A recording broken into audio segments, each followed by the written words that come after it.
Архивтик документтерге кайрылсак, бедел өткөрүү пунктун ачуу 1996 жылдан бери эле көтөрүлүп келаткан экен. Бирок көп жылдар бою ар кандай себептерден улам ишке ашпай келген. Эгер бул жол ошол кезде курулуп калган болсо, өлкөбүз азыр өнүгүүнүн башка тепкичинде болмок. Бирок биз өткөн ишке өкүнүп олтура бербей, маселени жандандырып, ишке ашырууга бекем кириштик. Буюрса, чоң долбоорлордун бири катары бедел өлкөбүздүн өнүгүү жолунда жаңы баскычка кадам таштады десек болот. Кымбаттуу кыргызстандыктар, Барскон бедел жолун өз күчүбүзгө таянып, өз каражатыбызга куруп жатканыбызды өзгөчө белгилеп кетейин.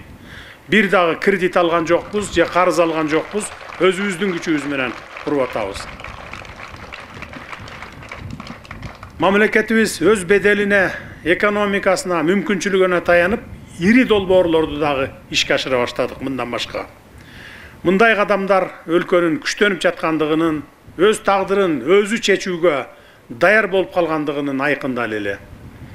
Долбоорду ишке ашырууда көптөгөн сүйлөшүүлөр жүрүп, ар кандай механизмдер сунушталды. Акыр аягында China Road компаниясы менен кызматташууга токтолдук.